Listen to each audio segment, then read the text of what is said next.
કોઈ સલીમ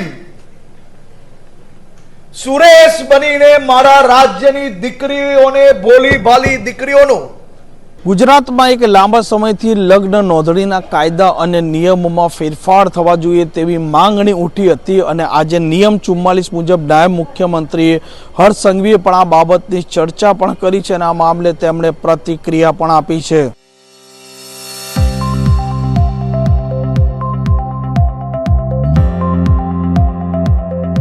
નમસ્કાર, આપ જોઈ રહ્યા છો હોટલાઇન ન્યૂઝ અને હું છું આપણી સાથે તોફિક ગાંચી। ગુજરાતમાં એક લાંબા સમયથી અલગ અલગ સમાજો અને વર્ગોની માંગણી હતી કે રાજ્યની સરકાર છે ત્યાં લગ્ન નોંધણીના કાયદા અને નિયમોમાં ફેરફાર કરે જેથી કરીને આ દીકરીઓ છે આ ભાગેડું લગ્નો જે થઈ રહ્યા છે તે અટકે અને અનેક માતા પિતા તેનાથી ચિંતિત હતા। સમાજના આગેવાનો પણ વારંવાર ગાંધીનગર આવતા હતા।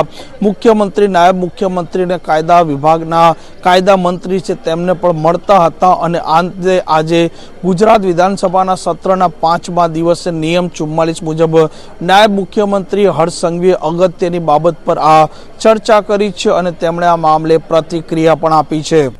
સોશિયલ મીડિયાના માધ્યમથી, ઝાંસાઓના માધ્યમથી જે સુખી સંપન્ન હોય, મધ્યમ વર્ગની દીકરીઓ હોય કે પછી નાના પરિવારની દીકરીઓ હોય, આવા લોકો ટાર્ગેટેડ આવી દીકરીઓને પાછળ પડીને એ દીકરીઓનું જીવન બગાડવાનું ષડયંત્ર રચે છે।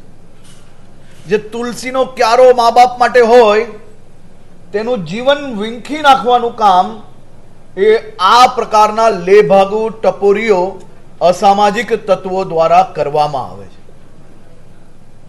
રાજ્યમાં છેલ્લા 2 વર્ષમાં જે નિયમો હતા એ નિયમોની અંદર છટકબારી શોધીને આ પ્રકારની ટુકડીઓ દ્વારા ષડયંત્ર રૂપી એમાં એરર શોધીને એ એરરનો ફાયદો લઈને હજારો દીકરીઓનું જીવન બગાડવાનો કોશિશ કરવામાં આવી હતી અને જે કોઈ અધિકારીઓએ આ દીકરીઓના જીવન બરબાદ કરવામાં જે આ અસામાજિક તત્વો મુખ્ય જોડાયેલા હતા અને એનો સાથ આપનાર તમામ અધિકારીઓને કે સિસ્ટમમાં આવતા લોકોને રાજ્ય સરકાર દ્વારા કડકાઈપૂર્વક પગલાં ભરવામાં આવ્યા। અનેક જિલ્લાઓમાં આવા સિસ્ટમમાં રહેલા લેભાગુ લોકોને બી સરકાર દ્વારા કેસ કરીને આવા લોકોને જેલના સળિયામાં ધકેલવામાં આવ્યા। કોઈ બી યુવક યુવતીને એવું લાગતું હોય, માતા પિતાને એવું લાગતું હોય, કોઈ બી સામાજિક સંસ્થાને એવું લાગતું હોય કે આમાં આ નિયમ ઘટાડવો જોઈએ કે આ નિયમ હજી વધુ કડકાઈ કરવી જોઈએ, તો એના માટે 1 મહિનાનો સમય લોકોને પોતપોતાના વાંધા કે સૂચનો આપવા માટે રાજ્ય સરકારે નિર્ણય લીધો છે।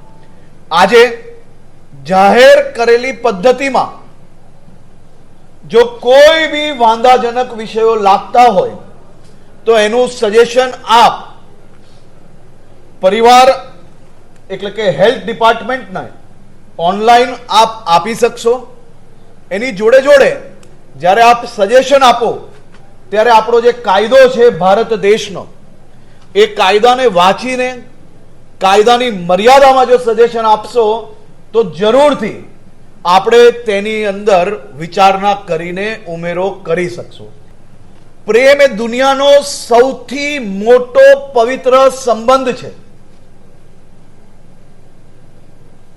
2 અક્ષરમાં આ પ્રેમ એ દુનિયાને એક સાથે રાખવાનું કામ કરે છે, પરંતુ આ પવિત્ર પ્રેમના સંબંધોને જો કોઈ છલ કપટના માધ્યમથી બદનામ કરવાની કોશિશ કરશે, જો પ્રેમના નામે મારા રાજ્યની ભોલી ભાલી દીકરીઓને ફસાવવાની કોશિશ કરશે, જો પ્રેમના નામે કોઈ પરિવારને બરબાદ કરવાની કોશિશ કરશે, એવા એક અસામાજિક, ટપોરી, લેભાગુ, છલ કપટ ધરાવતા એક બી યુવાનોને રાજ્ય સરકાર છોડશે નહીં. કોઈ સલીમ સુરેશ બનીને મારા રાજ્યની દીકરીઓને, ભોલી ભાલી દીકરીઓનું જીવન બરબાદ કરવાની કોશિશ કરશે તો એક લોકોને શોધીને એનો હિસાબ કરવામાં આવશે. આજે આ બધી જ દીકરીઓને સાચી માહિતી મળે, પ્રેમના નામે સંબંધમાં ક્યાંય ભૂલવાય ને કોઈ ખોટી જગ્યા પર ફસાઈ ના જાય, તે માટે અનેક કિસ્સાઓની બી સ્ટડી કરવામાં આવી. બનાસકાંઠાનો એક કિસ્સો,